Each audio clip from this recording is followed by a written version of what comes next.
Hola, ¿qué tal? Buenas noches. Los saluda su amigo Elías Huerta Psijas y les doy la más cordial bienvenida a todos los amigos y amigas que nos están siguiendo esta tarde en la entrevista semanal de Foro Jurídico bajo esta modalidad digital, bajo esta modalidad de Zoom, que bueno, pues ya esta modalidad llegó para quedarse y ahora pues es lo que hacemos en todas las actividades académicas, profesionales, jurisdiccionales, pues tenemos que utilizar esta importante herramienta, sobre todo mientras sigamos pues padeciendo estos problemas de la pandemia.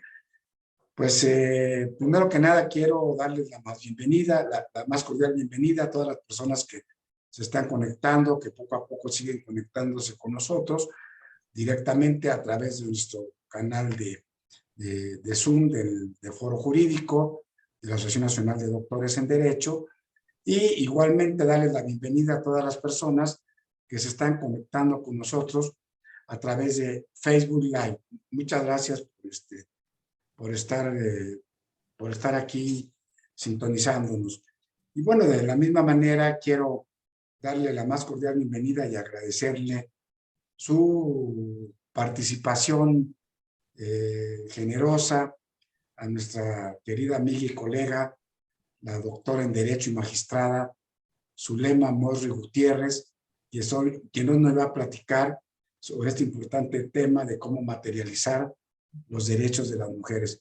Zulema, muchas gracias por estar con nosotros una vez más en Foro Jurídico. Tú eres parte de la familia de Foro Jurídico, siempre atenta a colaborar con nosotros, a opinar sobre los temas importantes de esta pues muy relevante comisión que tú presides en el tribunal del que formas parte, en el Tribunal Federal de Justicia Administrativa, como presidenta, insisto, de la Comisión de Igualdad de Género. Muchas gracias, Zulema, por acompañarnos esta tarde aquí en nuestra entrevista de Foro Jurídico.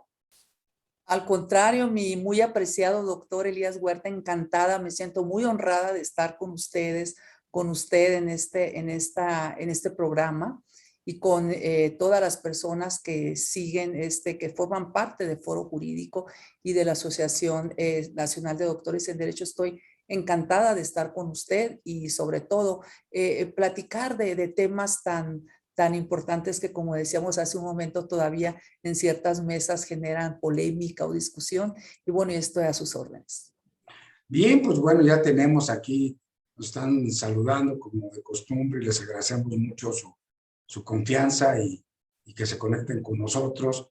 Luis Ignacio Navarro desde la Universidad de Guadalajara en Jalisco, desde Morelia, desde Puebla, desde el Estado de México, desde Tabasco, en fin, poco a poco se está conectando la gente, de veras que les agradecemos mucho su confianza. Bueno, pues estamos en la víspera de celebrar el próximo 8 de marzo el Día Internacional de la Mujer, y siempre en el contexto, en el entorno de esta importante celebración, pues empieza a haber importantes festejos, importantes manifestaciones sobre esta importante fecha que desde 1977, como seguramente pues todos ya saben, desde hace pues 45 años, Naciones Unidas estableció, instituyó este día, pues precisamente para visibilizar, para conmemorar la lucha de las mujeres en todo el mundo, en todas las áreas del quehacer humano, por pedir una participación igualitaria con el hombre en todos los terrenos. Y de esta manera, pues, es una fecha antes y después en la que estamos conmemorando este importante acontecimiento, que es la lucha por tratar de acabar con esta desigualdad, por tratar de acabar con la discriminación, con el maltrato, con la violencia en contra de las mujeres.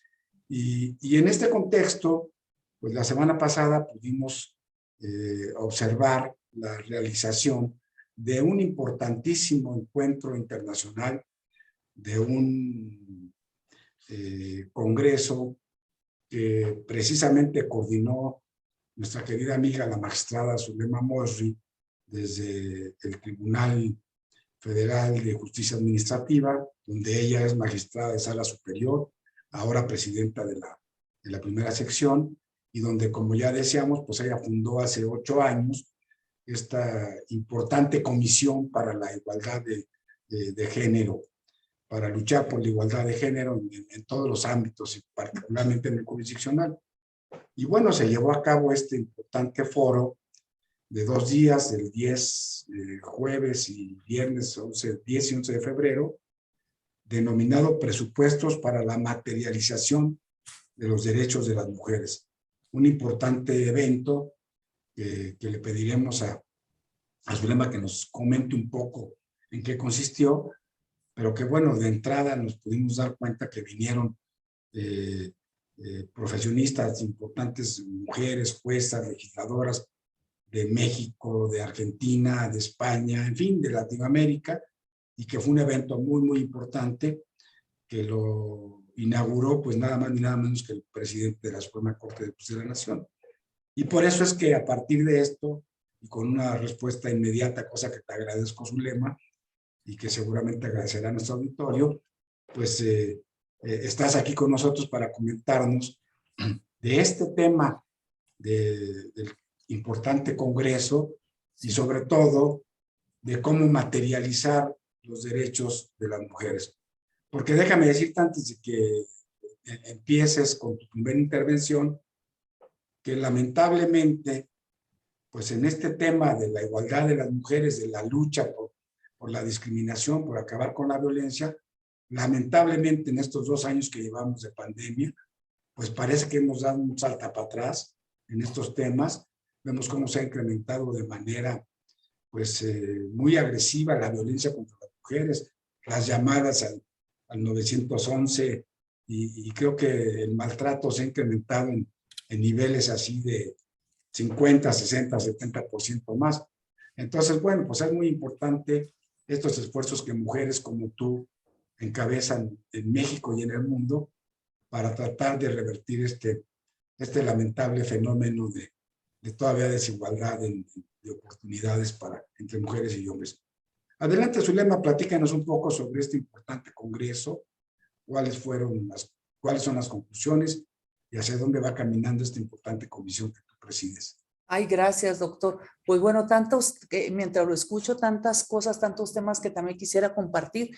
Y efectivamente, como bien enmarca esta charla, en esta lucha de las mujeres y por supuesto también de hombres que han entendido, que se han unido a este movimiento por la igualdad de los derechos y oportunidades de las mujeres, porque esto surgió precisamente cuando el Día Internacional de la Mujer, a raíz de aquellos acontecimientos en la fábrica de Nueva York, donde mueren las mujeres que trabajaban en esta fábrica textil y que mueren quemadas, y a partir de eso empezó este movimiento del feminismo, que no es más que la lucha por la igualdad de derechos entre mujeres y hombres. ¿Por qué? Porque recordemos que antes las mujeres no podían votar, no tenían derecho a votar, no tenían derecho a adquirir propiedades o administrar sus propios bienes, inclusive no podían estudiar, y gracias a la lucha de muchas mujeres de todo el mundo,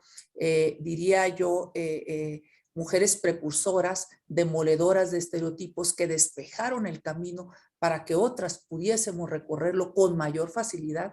Digo otras porque todavía falta mucho por hacer en este tema, porque como bien dice, todavía ¿por qué se incrementa la violencia contra las mujeres a pesar de que tenemos toda la normativa, tratados internacionales, todo el marco jurídico y inclusive políticas públicas? Porque hay política pública. ¿Por qué seguimos viendo más casos de violencia contra las mujeres? ¿Por qué se incrementa no solamente en la pandemia en el hogar, sino en general? Todavía, ¿qué decimos a las mujeres cuando diariamente se presentan 11 feminicidios en este país? Entonces, como introduce usted el tema, destacando la relevancia de este día, que es la conmemoración del Día Internacional de la Mujer, que no es más que la lucha por la igualdad de los derechos, porque mucha gente se asusta cuando se habla de las feministas, o que inclusive dicen a las feminazis, las feministas, porque el feminismo no fue más que un movimiento social que precisamente se emprendió para luchar o garantizar la igualdad de derechos. Entonces yo creo que ahí todos tenemos claro, o muchos seríamos feministas, aunque la palabra cuando se menciona prácticamente, y decía una estudiosa de estos temas, que prácticamente es como si aventaran una bomba y la gente se va corriendo porque todavía, digamos, asusta o se molestan con este tema.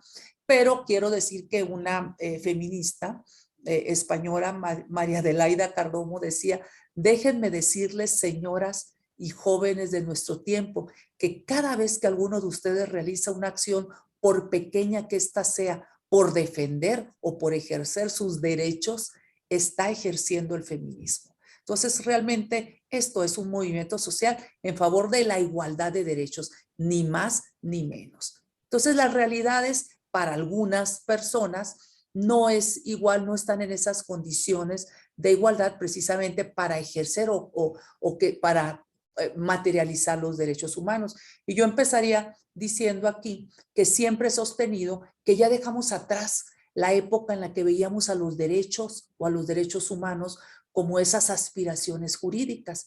¿Por qué la dejamos atrás? Porque en este momento ya no es necesario luchar por ningún derecho. Todos los derechos los tenemos reconocidos. Entonces, todos los derechos los tenemos reconocidos. La propia Constitución en el artículo 1 reconoce y se forma un bloque de constitucionalidad con las normas de derechos humanos de fuente nacional y de fuente internacional. Entonces, ¿qué es lo que tenemos? Ya no tenemos que luchar por ningún derecho. Estamos en la época de la materialización de los derechos. ¿Y qué tenemos que hacer para generar las condiciones para que realmente se puedan hacer efectivos o materializar esos derechos? Si estamos en esta época de materialización de los derechos, pues bueno, he ahí precisamente el tema. Porque hemos hablado mucho de derechos, pues sí, pero ahora, ¿cómo le hacemos? Sabemos que hay políticas públicas, que hay normativa, que hay instituciones, que tenemos un cúmulo de cuestiones, de instrumentos y de políticas de Estado. Sin embargo, ¿qué es lo que pasa aquí? Por ello, el foro lo llamamos presupuestos para la materialización de los derechos. ¿Por qué? Porque las leyes ahí están.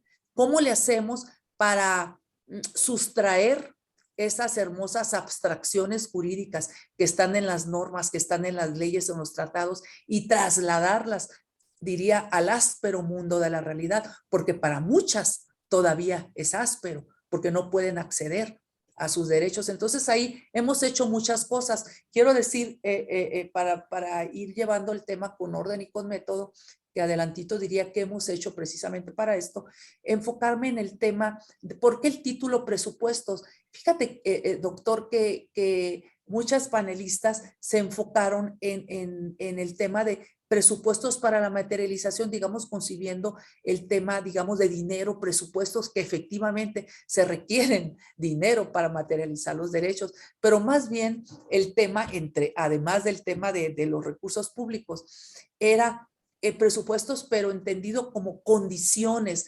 digamos, condiciones previas o qué bases o qué tenemos que tener garantizado dentro del sistema jurídico o en esta sociedad, en el Estado, para que realmente tengamos esas bases, esos presupuestos. No me refiero al dinero, pero también, por supuesto, está considerado para todos, ¿no? Porque inclusive se habla de que los derechos humanos se requiere programáticos, o sea, que se requiere dinero para esto, pero más bien, ¿qué condiciones requerimos generar para que se materialicen los derechos de las personas, en particular los derechos de las mujeres? Entonces, por eso fue este título que dimos a este foro, y el objetivo principal era precisamente impulsar la comprensión de las condiciones o de la realidad que viven las mujeres, y la forma en la que estas circunstancias o esa realidad les ha impedido o limitado el ejercicio de sus derechos. Entonces, por eso pusimos este título, comprender esas realidades. Entonces, decía, y lo comenté cuando empezamos a este foro, el filósofo Blaise Pascal, que los seres humanos están condenados a negar lo que no comprenden. Y la historia nos ha dado múltiples ejemplos de cómo la incomprensión de las circunstancias, de las realidades, ha impedido en muchos casos poder tener una paz duradera.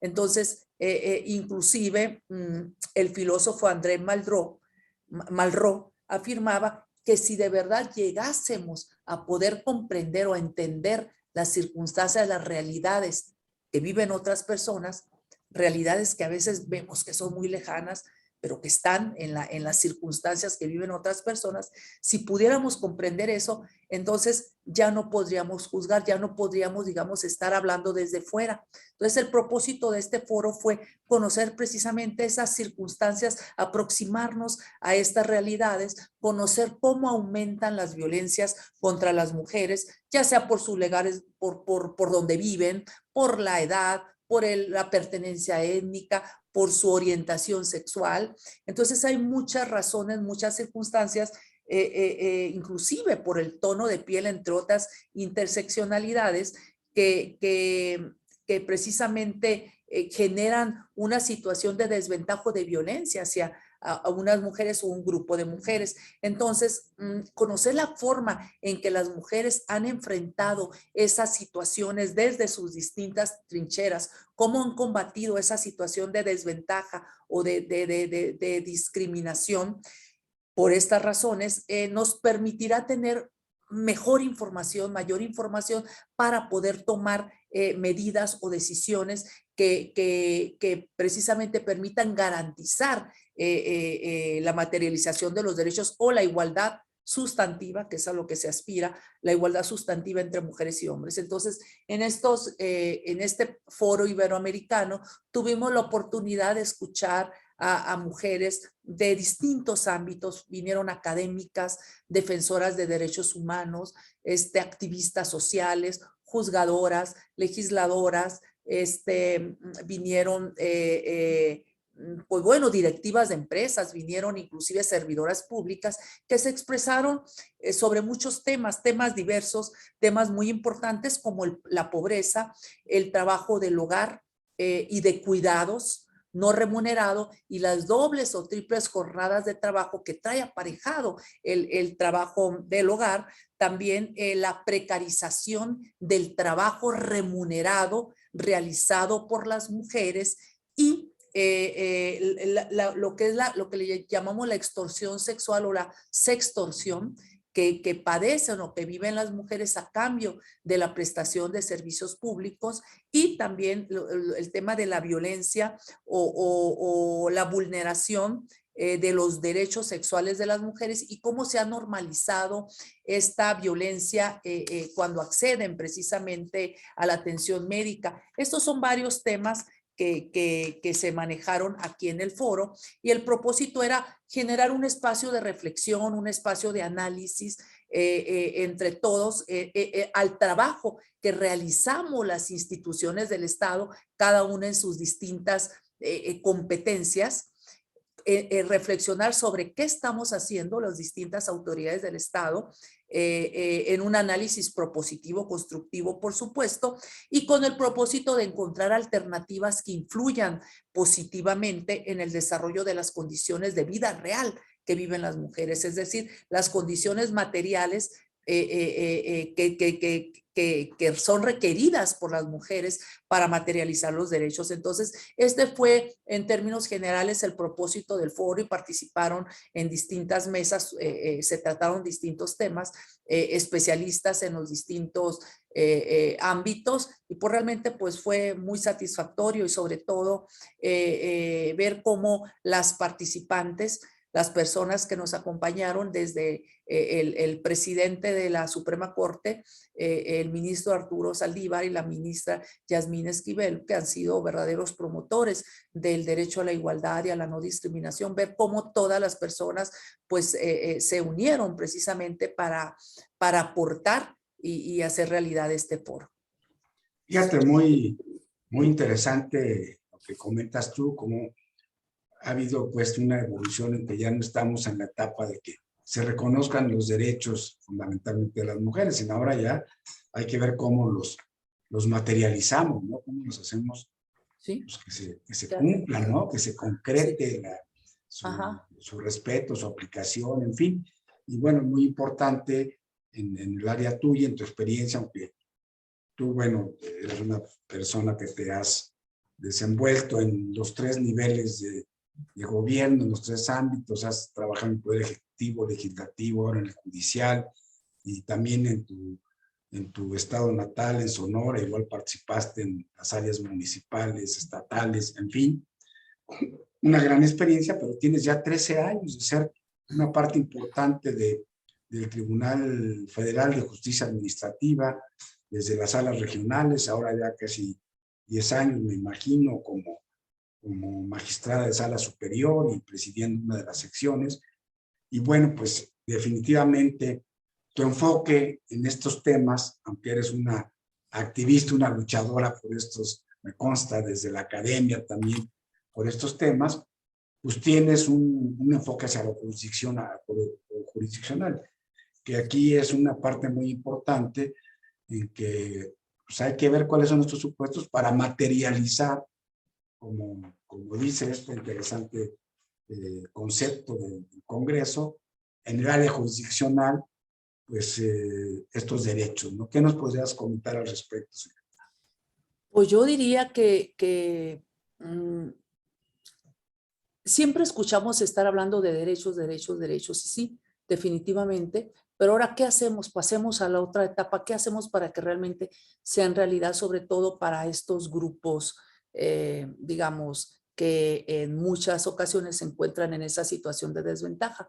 Definitivamente considero que uno de los, bueno, el principal actor de las políticas públicas es el Ejecutivo. ¿Cómo hacemos para acercar, o sea, a la realidad los derechos que están reconocidos en los distintos instrumentos internacionales, en la Constitución y en las leyes? Un aspecto son las políticas públicas, definitivamente sí hay política pública. Otra cosa es lo que estamos haciendo los órganos jurisdiccionales. Otra cuestión precisamente es un tema, yo le llamo un tema cultural, que implica destruir esas estructuras, un tema cultural que implica que la sociedad también haga lo propio para destruir esas estructuras sociales que ya no funcionan y construir otro tipo, digamos, de sistemas más humanos, más dignos, de mayor igualdad hacia las personas vulnerables. Implica un trabajo que cada uno de los poderes y la sociedad pues también haga lo suyo. Ese es mi punto de vista. Pero ¿por qué considero importante que hablemos de esto? Ahora pasemos a esta etapa de cómo materializar, que ahí sería el tema, porque políticas públicas hay, programas hay, el INMujeres tiene todo un programa, hay políticas, pero ¿qué pasa? Que cada vez vemos, bueno, hay legislación y todo, vemos digamos, esa desventaja, esas situaciones, digamos, ese piso más difícil para las mujeres para poder ejercer los derechos sin, como le dice la ley, una vida libre de violencia, porque hay, digamos, ciertas violencias sutiles, que son micromachismos, ahí están los estereotipos, y es importante hablar sobre esta materialización de derechos, porque muchas veces indebidamente se equipara este reconocimiento formal de los derechos que están en las leyes y en la Constitución, con la posibilidad de que se ejerzan plenamente. Y sabemos que no necesariamente es así. Entonces, el derecho, como cualquier producto de la historia, llamaríamos, digamos, como un producto cultural, el derecho y la interpretación que se ha hecho del derecho, cuando viene de una sociedad, digamos, patriarcal como la nuestra, está, digamos, permeado por un sesgo de género. ¿A qué me refiero? Eso tiene un sesgo androcéntrico, porque se coloca al hombre en el centro como objeto ideal de estudio y en el centro tanto del diseño de leyes y de políticas públicas. Por eso se dice que el derecho o las leyes no son neutras, porque tienen ese sesgo, ese enfoque de género, que es necesario advertirlo y precisamente quitarlo a través de ciertos, digamos, métodos. En este caso, nosotros desde los órganos jurisdiccionales establecemos o juzgamos con perspectiva de género o perspectiva de derechos humanos para cuando advertimos estas cuestiones, que no me voy a meter ahorita tanto en eso, pero significa que nosotros, que es importante tener claro que el derecho tiene ese sesgo de género y que esto de alguna manera implica que a las mujeres se les ha puesto, digamos, en otro plano con relación a los hombres. Entonces, es importante tener en cuenta este tema del derecho, porque si bien las prácticas discriminatorias originadas por este sesgo de género en ocasiones no son tan evidentes, ya sea porque hemos, digamos, naturalizado esto o porque existen esas formas sutiles que gozan de una amplia aceptación social, esto no implica que esas prácticas, digamos, no fomenten la desigualdad ni que no sean violatorias de los derechos humanos de las mujeres. Por ello, es importante que hablemos precisamente de esa posibilidad de que legalmente, es decir, por medio de una norma, por ejemplo, en el Código Civil, imagínense si se impidiera a las mujeres contratar o que para poderlas contratarlas se requieran, digamos, autorización de los maridos o padres, pues obvio que si estuviéramos en eso, la mayoría consideraríamos eso como algo discriminatorio. ¿Por qué? Sin embargo, pues a finales del siglo antepasado, eso era lo normal, eso era lo que sucedía para el derecho y eso se plasmó en el derecho y era lo normal para la sociedad mexicana. Inclusive, hasta hace algunos años, recordemos que en algunos países de allá de Asia las mujeres no podían manejar un automóvil y hasta, no sé si se acuerdan, hace algún par de años se les dio el derecho de manejar un automóvil. Inclusive, ¿por qué cuando se vuelve a instaurar este régimen talibán allá en Afganistán, las mujeres eran las primeras que estaban preocupadas, digamos, protestando precisamente porque implicaba que ya no pudieran salir a la calle si no fueran acompañadas por un hombre de su familia, que ya no pudieran, digamos, ejercer una profesión, ni siquiera salir a hacer ejercicio. Entonces, todas estas situaciones que todavía están vigentes en otras sociedades, pues esto en nuestro país, estos temas de los que hablo era lo normal. Digamos, hace algunos siglos, inclusive en algunas sociedades, en algunos sí, sociedades donde están los usos y costumbres indígenas, pues todavía vemos este tipo de cuestiones. De modo que los estudios de género, porque nosotros aprendemos o conocemos las realidades de otras personas a través de las experiencias contadas por ellas o por las personas que estudian esas problemáticas, las causas y los efectos, de modo que estos estudios que se han hecho sobre estos temas, le llamamos los estudios de género, han ayudado a revelar, a darnos a conocer este tipo de prácticas discriminatorias y también a impulsar alternativas para combatir esta discriminación sexual y no solo en el derecho, o sea, en las normas, pero en el caso de los órganos de impartición de justicia, nuestra labor es erradicar o consiste el compromiso en eliminar esta discriminación y porque la discriminación es una forma de violencia contra las mujeres. Entonces hicimos este foro para hablar de la necesidad, ¿no? De impulsar políticas públicas que promuevan la igualdad, de profundizar en el conocimiento, de conocer las realidades, los obstáculos que enfrentan las mujeres y al comprender estas condiciones en las que viven ellas, o sea, por ejemplo, si son mujeres indígenas, afrodescendientes, mujeres con discapacidad, madres, o si estas viven en pobreza, o si estas viven con enfermedades, digamos, crónico-degenerativas, o si son lesbianas, o si son las únicas personas responsables del trabajo doméstico y de cuidados en sus hogares, pues es importante saber cómo sus circunstancias les impiden el ejercicio de los derechos, es decir, la materialización de los derechos. Entonces, es importante tener en cuenta esto, cómo esas interseccionalidades juegan precisamente para que para algunas personas sea más difícil acceder a los derechos e impedirles precisamente el acceso a oportunidades. Entonces, por ejemplo, si no hay clínicas en una comunidad, pues no es posible acceder al derecho a la salud, o si no hay juzgados o ministerios públicos, pues cómo van a acceder a la justicia, o si para llegar a los juzgados o a los ministerios públicos tienen que recorrer largas distancias, pues no podemos hablar de que se estén garantizando sus derechos, porque o cuando van a ir a un hospital, pues se tienen que trasladar kilómetros y pues ni siquiera les garantizan que vayan a ser atendidas, de modo que hay muchos factores que pueden hacer nugatorio en la realidad del ejercicio de los derechos de las mujeres. Como comentábamos, pues la Constitución reconoce todos los derechos, tenemos ahí el principio pro persona, y cada vez más juristas compartimos estas situaciones, y no deja lugar a dudas que el marco jurídico, pues, nacional, tenemos ese bloque de constitucionalidad, esa masa homogénea de derechos de incorporación progresiva, y se reconoce todos los derechos humanos. Sin embargo, las condiciones materiales reales que viven las personas, pues a veces no permiten que hagan realidad eso. Entonces, decimos Eva, muchas veces. me gustaría que nos comentaras un poco en el terreno en el que tú te desenvuelves ahora, que es el jurisdiccional, ¿cuáles serían algunas medidas concretas en las que puede plasmarse que se está materializando estos derechos para...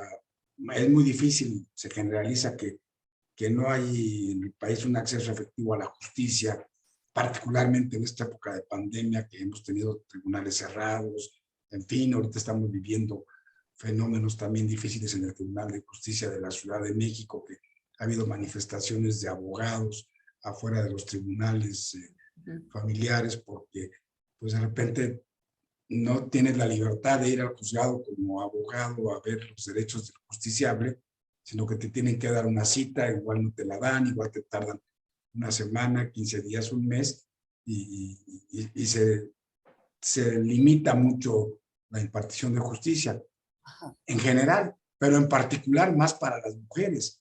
Yo creo que por ahí leí en alguna de las notas de seguimiento a este importante congreso que tú acabas de coordinar, que decían que había que llevar adelante medidas, pedir, legislar, para que hubiera un efectivo acceso de la justicia a las mujeres.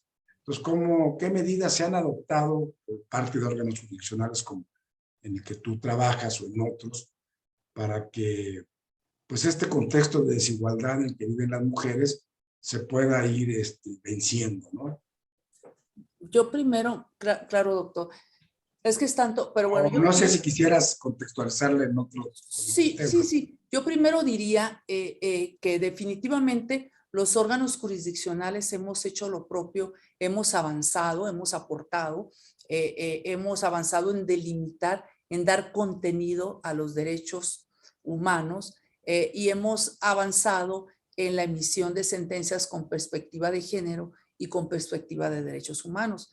Y si bien hemos hecho esto, hemos avanzado, lo cierto es que las sentencias de los tribunales no han logrado colmar la expectativa de la sociedad de que haya una mejora en esta provisión de bienes jurídicos. O sea, ¿por qué la percepción de la sociedad? Porque nosotros conocemos de violaciones a los derechos humanos que se han dado en el pasado. Entonces, si bien es cierto, hemos incidido para que las autoridades tomen medidas para asegurar precisamente garantizar los derechos de las personas, o la protección o medidas de protección hacia las mujeres, hacia las víctimas de los delitos. Lo cierto es que existe un reclamo, un clamor de justicia para muchas. Precisamente esas son muchas de las manifestaciones o precisamente lo que se exige en las manifestaciones de las muchachas, que a muchas personas tanto indignan la forma en la que se han manifestado en los últimos tiempos, a partir de los últimos años,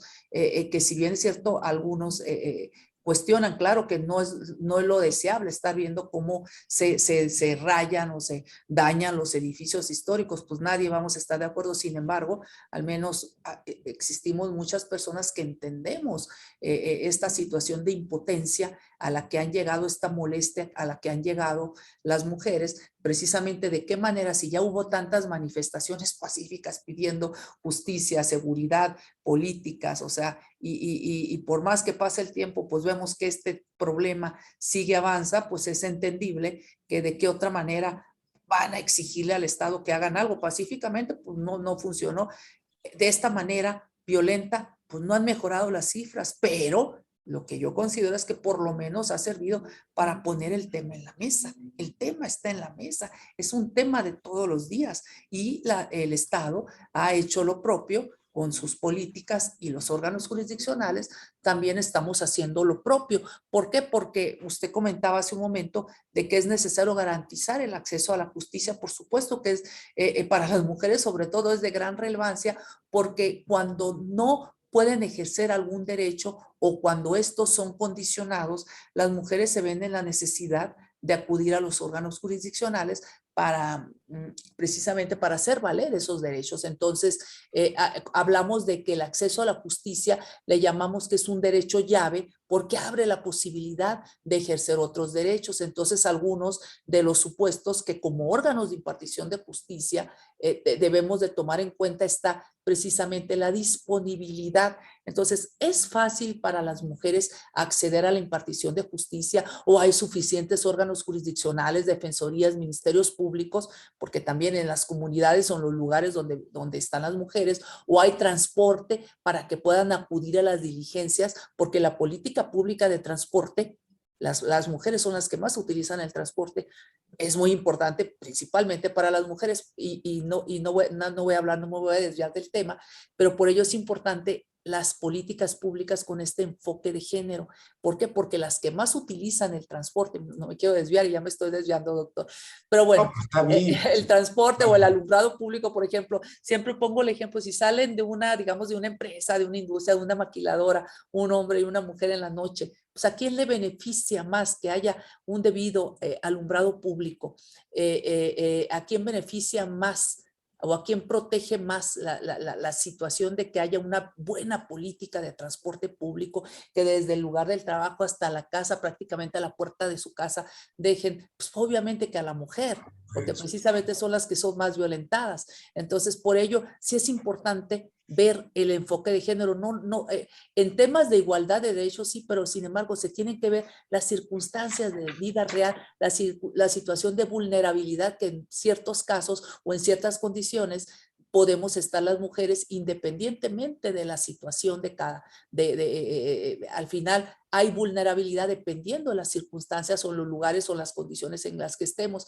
Entonces, hay transporte para que las mujeres puedan acudir a las diligencias que se determinan en los procesos o cuentan las mujeres con asesoría en su idioma, por ejemplo, para las mujeres indígenas, y que de manera que se les explique claramente lo que se está haciendo, lo que se está promoviendo, o tienen las posibilidades económicas de contratar peritos o acceder a peritos en los lugares donde viven, porque nos ha tocado casos ver juicios aquí donde la mujer expresamente, por ejemplo, en temas de violencia obstétrica, hubo un juicio donde decía, aquí no hay peritos, te pido a ti tribunal que tú dentro de tus peritos pongas, porque yo no tengo posibilidad de designar un perito. O sea, son temas, casos que hemos visto, por eso lo menciono aquí. Entonces, en el tribunal, pues hemos conocido de estos casos, de los peritos, como a veces pues no tienen posibilidad de eso. Entonces, ¿cómo le hacemos efectivo el derecho de acceso a la justicia?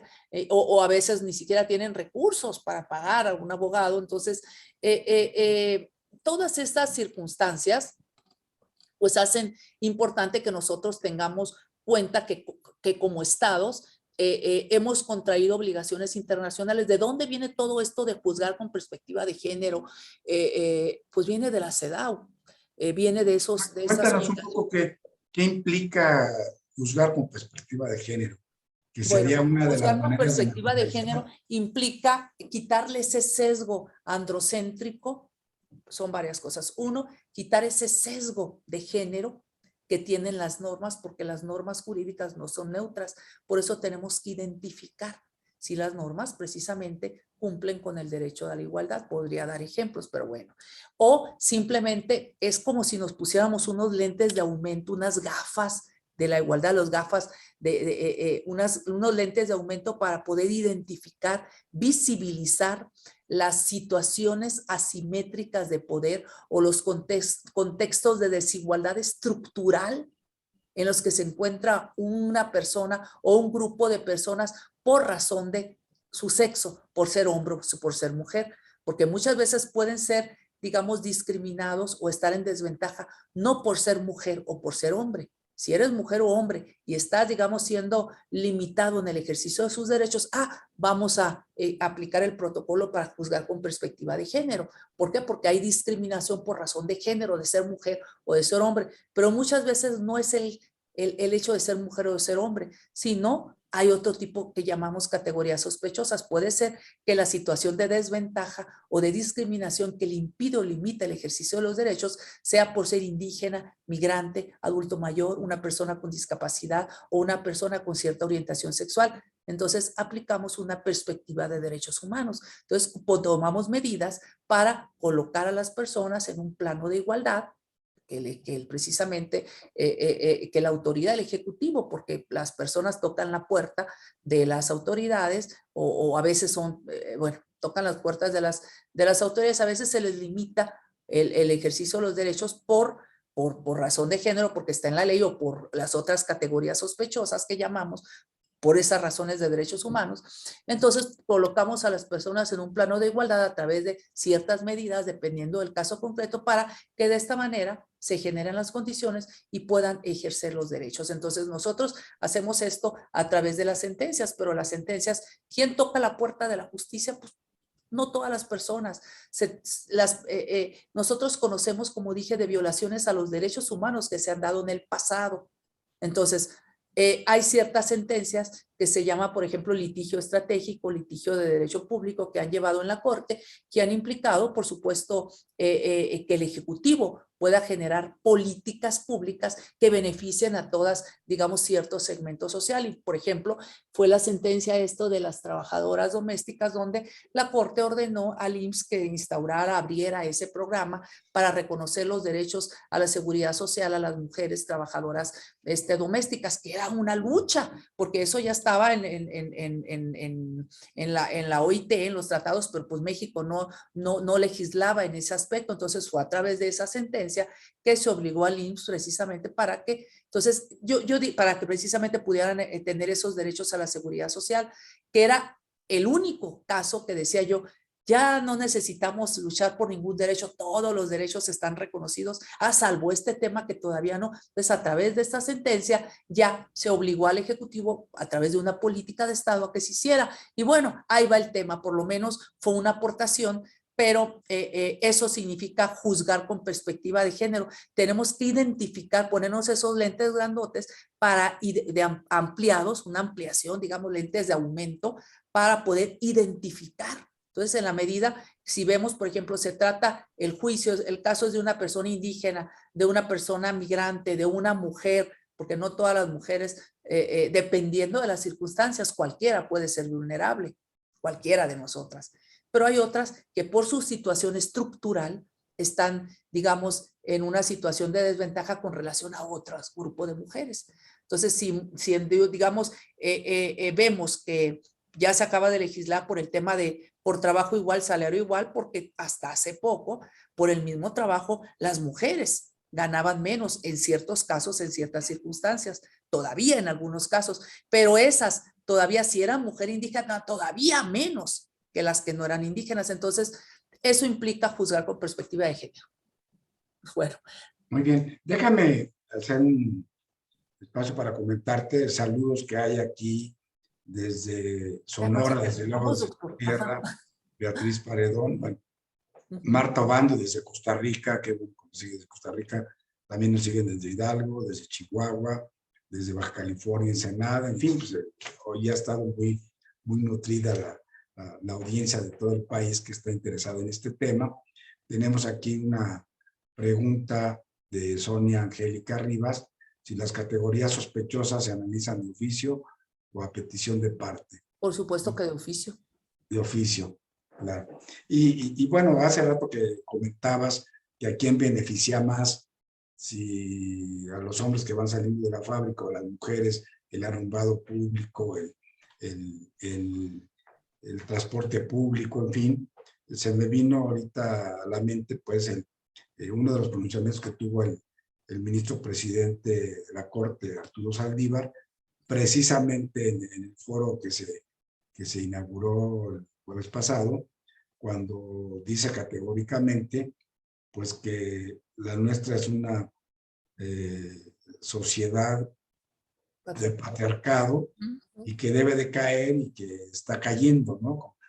A lo que tú dices, bueno, somos... Debe caer y va a caer, dijo. Una sociedad misógena, todavía machista, donde aunque tenemos reconocidos los derechos y estamos materializando algunos con esta interesante palabra que ahora entrará a mi acervo jurídico a partir de esta entrevista, ¿Sí? pues no hemos avanzado tanto, que es lo que comentamos al principio del programa. Lamentablemente vemos a estos 2 años de pandemia como hemos tenido retrocesos importantísimos de violencia contra las mujeres, de falta de atención, de acceso a la justicia. En la primera etapa, muchas quejas de colectivos de mujeres que no las atendían para levantar actas, en fin, ¿no? Que hay un desequilibrio, una desigualdad en este tema para defender, pues sobre todo, actos de discriminación.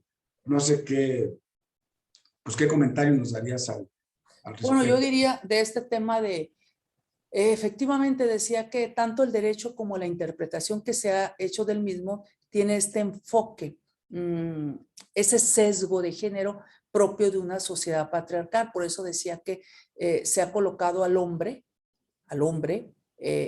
como objeto ideal de estudio. El hombre es el centro, un enfoque androcéntrico, el centro del diseño del derecho y de las políticas públicas, por ejemplo, y esto ha sido precisamente a raíz de la división sexual del trabajo. ¿Cómo vienen todos estos temas de los estereotipos? Voy a dar un ejemplo ahí muy facilito.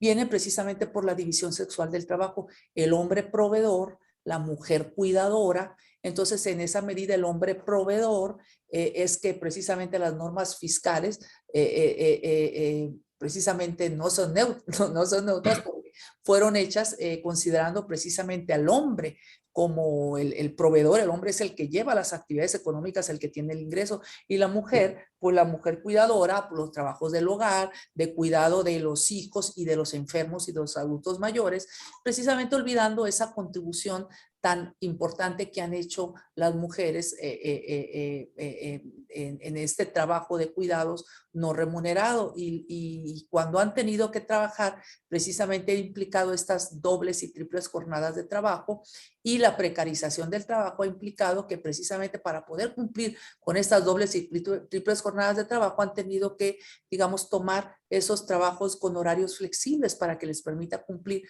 con esas tareas que se han asignado socialmente a la mujer por la naturaleza. Entonces, por ejemplo, si vemos, ¿por qué decimos esta sociedad patriarcal, este enfoque androcéntrico, que son 2 temas?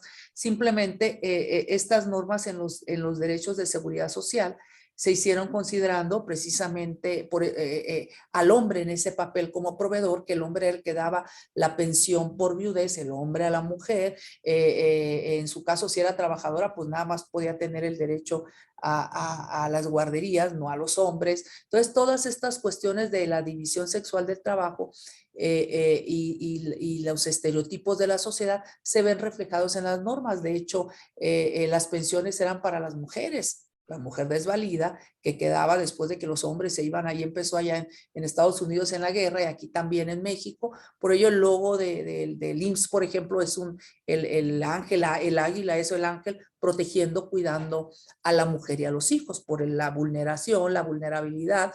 Entonces ahora cuando nos encontramos con estas situaciones donde la mujer le tiene, por ejemplo, que le deja la pensión por viudez a un hombre, pues había ahí por parte de la autoridad, pues no, porque el tema de la pensión por viudez, y así decía la norma, la viuda tiene derecho a la pensión por viudez, no el hombre, no el viudo. O cuando vemos casos donde son personas, matrimonios o personas o concubinatos del mismo sexo o mujer que le deja a un hombre, pues como al hombre, si él no necesita el dinero del Estado, él no necesita, ¿por qué un hombre le va a dejar a otro hombre? ¿Por qué la mujer a un hombre? Entonces, todas estas normas, todas estas reglas se hicieron con base a esta división sexual del trabajo y por ello hablamos que tienen ese sesgo de género, considerando una sociedad patriarcal donde las mujeres estaban en otro plano de subordinación, digamos de vulnerabilidad y había que protegerlas en las normas. Inclusive yo hace cierto tiempo hablé de la necesidad de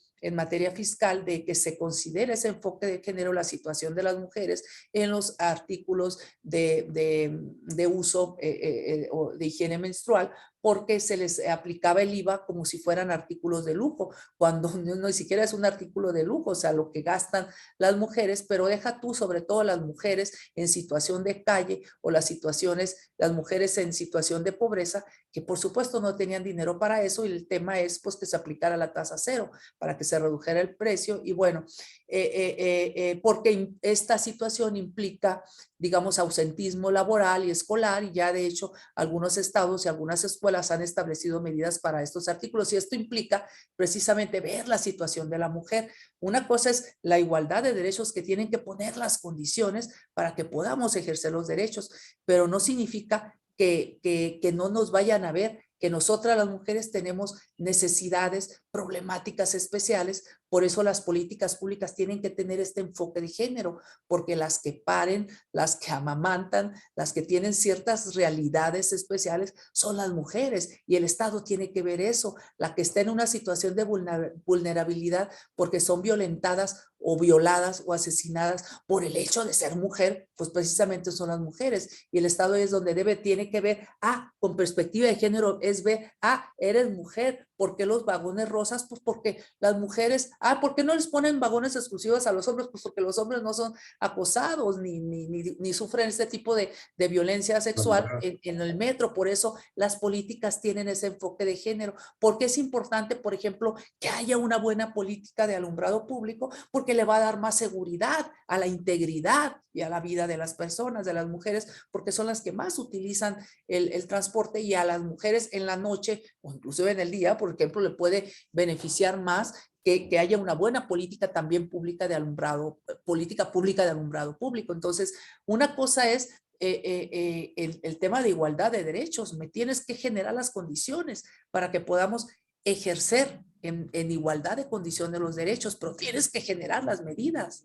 Entonces, esa es la igualdad. Y otra cosa es que no debes olvidar el Estado, que tienes que ver con perspectiva de género, con enfoque de género, cuando tú hagas tus políticas, porque a nosotras las mujeres nos va a beneficiar y nos va a garantizar tener el derecho a una vida libre de violencia, nos va a garantizar tener seguridad, nos va a garantizar muchos más derechos si tú desde aquí estableces ciertas políticas. No me trates ahí igual que los hombres, porque yo voy a salir más vulnerada. Entonces, dicho de esta manera, que espero que sea claro, por ello es importante, por eso decía el presidente de la Corte, vivimos en una sociedad con patriarcado, dijo, el patriarcado debe caer y va a caer. Sí, porque precisamente este es el origen en una sociedad cultural. El derecho es producto de la historia. Entonces, hemos visto cómo se han modificado todas las normas. Actualmente tenemos todo el marco jurídico, desde los tratados internacionales, la Constitución, las leyes generales, las leyes federales, tenemos políticas,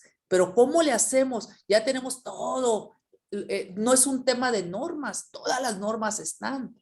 ¿Cómo le hacemos? Y ahí el punto del foro, ¿cómo le hacemos para que realmente sea realidad eso que dicen las normas? Para jalar esas abstracciones.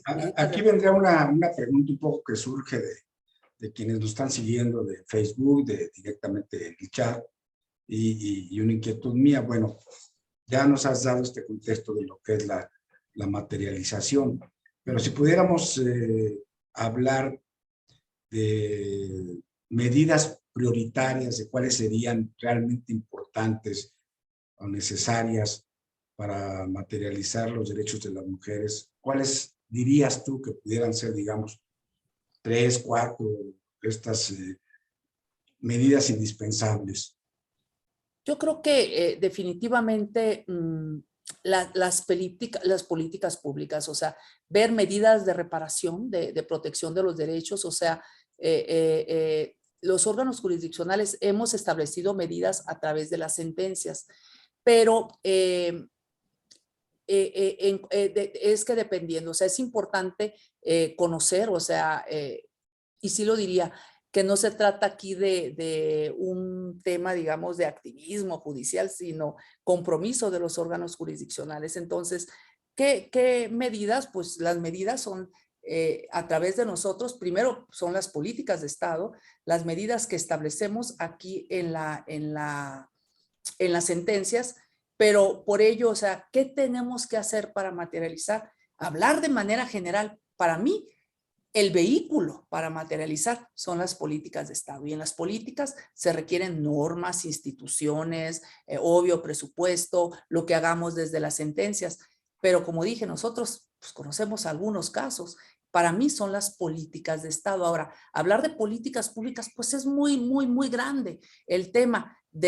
Yo creo que nosotros como ciudadanos también podemos contribuir a esto. Por ejemplo, el tema son los micromachismos, no promover estereotipos ni tratos discriminatorios.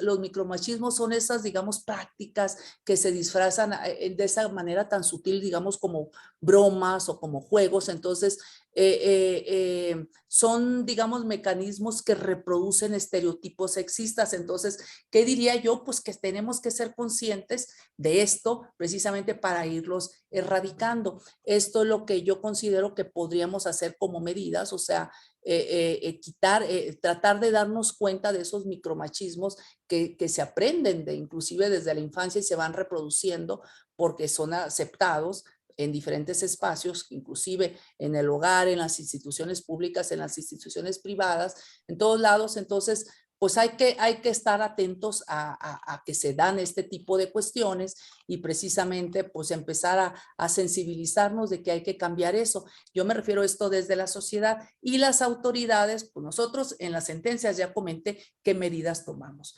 Medidas de protección, de reparación, de protección, dependiendo de lo que tengamos. Las autoridades han generado políticas públicas y yo resalto.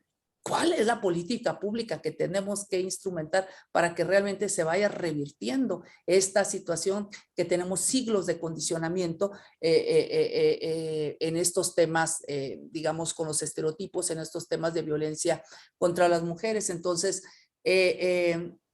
cuando hemos escuchado mucho que se habla que es necesario romper el pacto patriarcal, bueno, molesta, muchos se enfadan con esto, pero justo se trata precisamente de terminar con esas complicidades, por decirlo así, que impiden que las mujeres puedan materializar los derechos. Entonces, y me refiero a estas complicidades cuando a veces están esos micromachismos, esas cuestiones que sería otro tema, hablar de eso, y precisamente es una forma en la que todas y todos podríamos colaborar.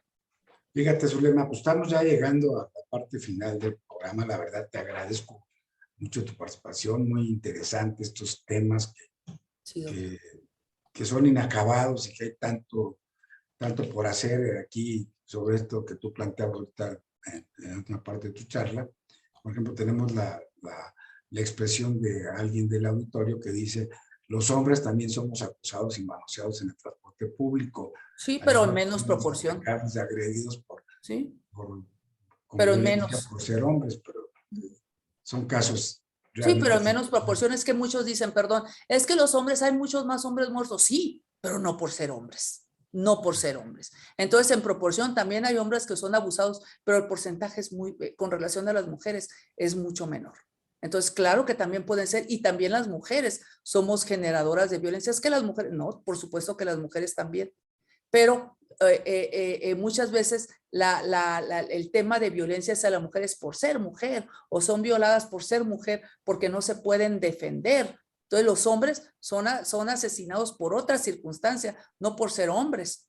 Y sí hay casos de hombres abusados, niños abusados definitivamente, pero el porcentaje es mucho menor con relación a la realidad que viven las mujeres. Definitivamente. Mira, Zulema, ya casi de salida, te transmito aquí el saludo y el buen deseo al que me sumo de Luisa Arrieta, que te felicita y que dice que deberías de ser la próxima presidenta del Tribunal Federal de Justicia Administrativa. De lo que es un pensamiento al que yo me sumo también. Pues su lema, la verdad, ha sido muy interesante. Me gustaría terminar el programa con dos cuestiones muy rápidas. Primero, que nos dijeras, de frente al Día Internacional de la Mujer, que se festeja el 8 de marzo, ¿qué tiene pensado hacer o promover la comisión que tú presides de igualdad de género del tribunal? Y después que nos dieras alguna reflexión final para despedir el programa. Bueno, siempre hemos tratado de no pasar por alto esta fecha en la que se conmemora el Día Internacional de la Mujer, que es un tema son fechas de reflexión, porque sí ha sido difícil para muchas mujeres las circunstancias. Simplemente veamos cuántas fotos de mujeres ponen en las manifestaciones o ahí pegadas en Palacio. Pues la verdad que no quisiéramos nadie estar en estas circunstancias, y es un tema que nos tiene que hacer reflexionar. Por ello es que nosotros conmemoramos el Día Internacional de la Mujer, no solamente recordando a esas mujeres que fueron demoledoras de estereotipos, que levantaron la voz por aquellas y por las que siguen levantando la voz, por aquellas que todavía no saben cómo hacerlo, por muchas que todavía no saben cómo pedir, cómo unirse para exigir, muchas mujeres que siguen estando solas y que ignoran que en nuestro país existen leyes, instituciones, tratados, políticas que intentan precisamente o que luchan por intentar destruir estas situaciones sociales que ya no funcionan, ¿no? Entonces, pensamos, por supuesto, conmemorar como lo hemos hecho desde hace 8, 9 años, esta fecha en el tribunal, y seguirnos comprometiendo nosotros como institución desde nuestra trinchera a hacer lo propio. Así hemos tratado porque nos hemos formado, capacitado en estos temas de derechos humanos para juzgar de esta forma, y estamos en esta tarea permanente, constante de promoción y difusión de los derechos humanos. Hemos instrumentado políticas al interior del tribunal, precisamente como las salas de lactancia, la licencia de parentalidad. Tenemos certificaciones en la norma en materia de igualdad laboral y no discriminación, accesibilidad a las personas con discapacidad. Es decir, seguimos luchando en este tema, y es un recordatorio, porque no podemos dejar de promover y hablar y sensibilizar para garantizar espacios laborales libres de violencia y discriminación. Que hay casos, pues hay muchos casos, seguramente, no de todos nos enteramos nosotros aquí, porque a veces me ponen en el Twitter casos, pues denúncienlos. Cuando se denuncian, tomamos medidas. Pero bueno, vamos a hacer eso, y yo diría, vamos a hacer lo propio, como una forma de refrendar nuestro compromiso, y yo decirles a todos ustedes que es importante que todos nos convirtamos en verdaderos promotores de la igualdad y la no discriminación, que es importante que cada quien desde sus trincheras genere las condiciones necesarias para garantizar la igualdad sustantiva entre mujeres y hombres, que es un tema que urge que se haga en nuestro país. Muchas gracias, querida magistrada Zulema Morse Gutiérrez. Aprecio mucho esta brillante y rica participación que nos deja quizá más inquietudes, ¿verdad? Pero que es un problema que no podemos soslayar y que hay que seguir luchando, como tú dices, de cualquier trinchera. Y no me restaría más que felicitarte, porque tú eres una mujer que ha luchado desde todas las plataformas para materializar precisamente este ideal de luchar sin descanso por la igualdad de género, por el respeto de los derechos humanos de las mujeres, porque se acabe la violencia también de género, y porque se acabe la discriminación, y particularmente, que es tu terreno, porque haya un efectivo acceso a la justicia para todas las mujeres de este país, y de la mano, pues que sigas luchando porque en este país siga siendo un país de leyes, un país en el que se respete la cultura de la legalidad, y en el que pues, se venga fortaleciendo cada vez más nuestro debilitado Estado de Derecho.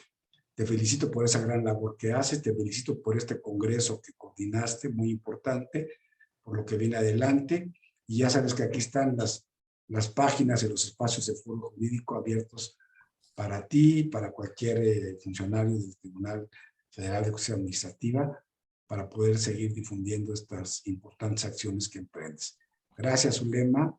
Buenas noches y gracias a todas las personas que nos siguieron desde las diferentes partes del país, desde Costa Rica también, y a través de Facebook Live. Gracias por la confianza en nuestra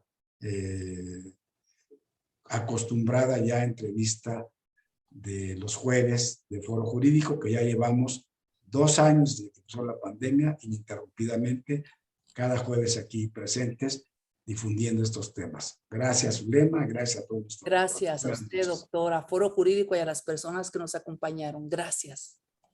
Buenas noches. Hasta luego, buenas noches.